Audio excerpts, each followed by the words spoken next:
वहीं संभल से जुड़ी एक बड़ी अपडेट सामने आ रही है। बताया जा रहा है कि जिले में अगले 48 घंटे तक इंटरनेट सेवा बंद करने का आदेश जारी किया गया है। दरअसल हिंसा के बाद कल पहला जुम्मा है। ऐसे में प्रशासन ने पहले से सुरक्षा के पुख्ता इंतजाम किए हैं। ड्रोन से पुलिस की लगातार निगरानी रखी जा रही है। साथ ही पुलिस दंगा प्रभावित इलाकों में पहले से ज्यादा गश्त करती देखी जा रही है।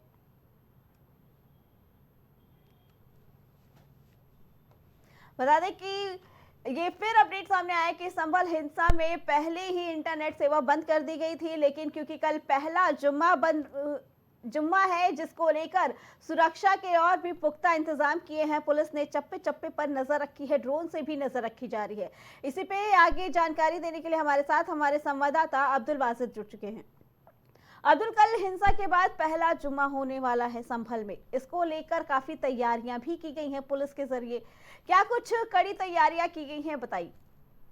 जी देखिए, जिस तरीके से अगर हिंसा की बात करें और इस जो पूरा प्रकरण है, अगर इसकी बात करें तो इसकी शुरुआत भी शुक्रवार से ही हुई थी, क्योंकि पिछले शुक्रवार को जुम्मे की नमाज अदा की गई और जुम्मे की नमाज अदा करने के बाद जो भीड़ थी, वो जो नमाजी थे वहां इकट्ठे हुए और स्टेटमेंट दिए गए, जिसमें पुलिस ने जिन स्टेटमेंट के आधार पर एफआईआर भी दर्ज की है सपा सांसद जियाउर रहमान बर्क के अगेंस्ट, तो किसी भी तरीके से पुलिस इसमें कोताही नहीं बरतना चाहती, क्योंकि अब कल शुक्रवार है और ऐसे में शुक्रवार की नमाज होनी है और बड़ी तादाद में जो मुस्लिम समुदाय के लोग हैं, सिर्फ संभल की ही जामा मस्जिद में नहीं, जुम्मे की नमाज अदा करने के लिए जुम्मे जामा मस्जिद ही जाया करते हैं। चाहे मुरादाबाद हो, संभल हो, अमरोहा हो, जुम्मे की नमाज पढ़ने के लिए ज्यादातर अधिकतर लोग जुम्मे की नमाज के लिए जामा मस्जिद जाते हैं। जी अब्दुल, और पिछली बार जब जुम्मे की नमाज हुई थी तो सारे रास्तों पे बैरिकेडिंग करके रोक दी गई थी।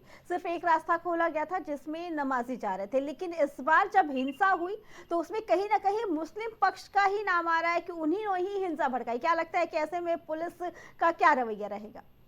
जी बिल्कुल, देखिए जिस तरीके से वहाँ के हालात बने और हालात बनने के बाद मुरादाबाद मंडल के कमिश्नर आनंद कुमार सिंह ने उसकी कमान पूरे प्रकरण की अपने हाथ में ली है और वो किसी भी तरह की तरीके से कोई कोताही नहीं बरतना चाहते। सुरक्षा में सेल लगे इसके लिए न लगे, इसके लिए बेहतर इंतजाम किए गए हैं। पुलिस फोर्सेस वहाँ छावनी में तब्दील है। इसके अलावा सीसीटीवी कैमरा से भी वहाँ पर निगरानी की जा रही है और जो भी मुमकिन प्रयास है वो प्रशासन की तरफ से लगातार किए जा रहे हैं। और अगर इंटरनेट बहाली की अगर बात की जाए तो यहाँ इंटरनेट बहाली जो 48 घंटे के लिए इंटरनेट पर फिलहाल जो इंटरनेट है उस पर फिलहाल रोक लगा दी गई है। हालांकि जो मस्जिद के सदर हैं उनकी तरफ से भी एक वीडियो जारी करने के बाद यह अपील की गई थी कि अगर मुमकिन हो तो जो मुस्लिम समुदाय के लोग हैं अब संभल में अपने घर के आसपास की जो मस्जिद है वहां पर नमाज अदा करें। मुमकिन हो तो जामा मस्जिद में नमाज अदा ना करें, क्योंकि अगर भीड़ अगर इकट्ठा होती है, उस अगर परिप्रेक्ष्य में देखते हैं कि अगर भीड़ इकट्ठा होती है तो कहीं ना कहीं माहौल खराब होने के चांसेस है। हालांकि पुलिस इस बार प्रशासन जो संभल प्रशासन है किसी तरह की कोताही बरतना नहीं चाहता। जी बिल्कुल अब्दुल, कल जुम्मे की नमाज को लेकर इंटरनेट सेवा तो बंद की गई है, इसके अलावा और क्या क्या सावधानियां रखी गई हैं? स्कूल कॉलेज पहले बंद थे, फिर खोल दिए गए थे, मार्केट भी बंद थे लेकिन खोल दिए गए थे। क्या कल इस तरीके के बंद की कुछ जानकारी मिल पाई है?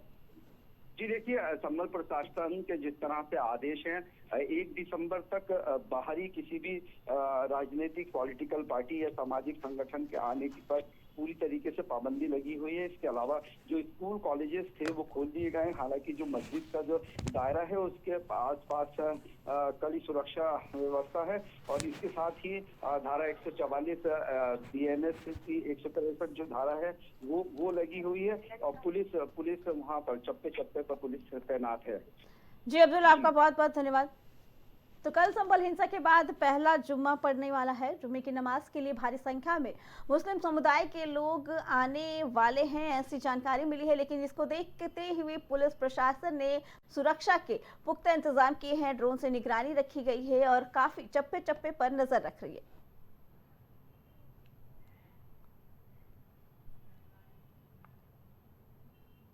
भारतीय जनता पार्टी में नए साल की शुरुआत बड़े बदलाव के साथ होने वाली है। पार्टी का नया प्रदेश अध्यक्ष जल्द घोषित किया जाएगा। इसके साथ ही 16 से 30 दिसंबर के बीच सभी जिला अध्यक्षों के चयन की प्रक्रिया भी पूरी करने का लक्ष्य तय किया गया है, जिसके बाद पार्टी के नए प्रदेश अध्यक्ष का ऐलान जनवरी 2025 में किया जा सकता है।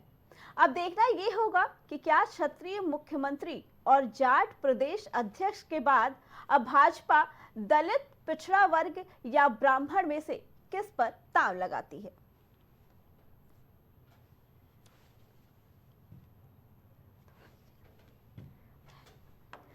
बता दें कि भाजपा इस बार नए साल की शुरुआत के लिए तैयार है और काफी सारे बदलाव के बीच भाजपा ने अपने प्रदेश अध्यक्ष बनाना शुरू कर दिया है और 30 दिसंबर से पहले अपना ये लक्ष्य पूरा करने की कगार पे है। भाजपा के ये कहना है कि उससे पहले ही हम अपने प्रदेश अध्यक्ष के नामों की घोषणा कर देंगे। बता दें कि इस बार भाजपा में कई बदलाव देखे गए हैं। एक तरफ जहां इस बार भाजपा ने दलित और पिछड़े वर्ग को भी अपनी पार्टी में काफी जगह दी है, तो अब ये देखना होगा कि जो प्रदेश अध्यक्ष हैं क्या उनमें भी भाजपा इन एसटी एबीसी में से किसी को, ओबीसी एससी एसटी में से किसी को अपना प्रदेश अध्यक्ष बनाती है या फिर नहीं। फिलहाल बता दें कि भाजपा नए बदलाव के लिए पूरी तरीके से तैयार। इसी पे आगे जानकारी देने के लिए हमारे संवाददाता बसंत हमारे साथ जुड़ चुके हैं। बसंत, 30 दिसंबर से पहले प्रदेश अध्यक्ष बनाने के अपने लक्ष्य को लेकर भाजपा पूरी तरीके से तैयार। क्या कहना होगा, किसको जगह मिलने के आसार है?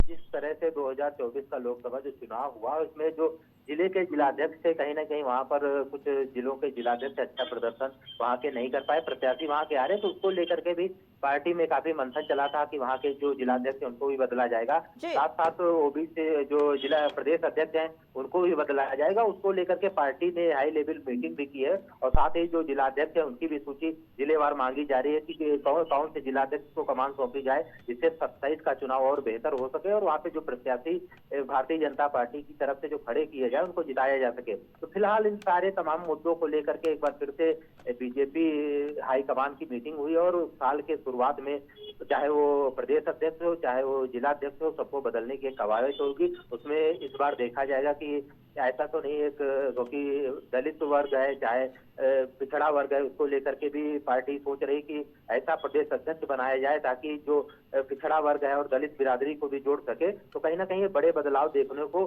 शुरुआती साल में जरूर मिलेंगे। जी बसंत, क्योंकि इस बार के चुनाव में अगर देखा जाए तो सभी पार्टियों ने जाति धर्म का बहुत ध्यान रखा है।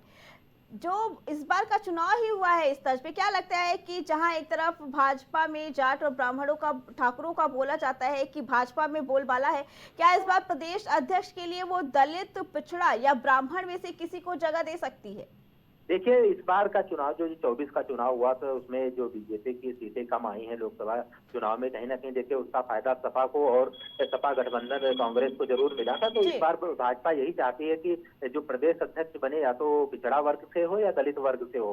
ब्राह्मण वर्ग को भी साधने का भाजपा काम कर रही है कि उसको भी साधा जाए ताकि जो वोट बैंक है जो बिखराव हुआ था 2024 के चुनाव में वो 27 में बिखराव न हो।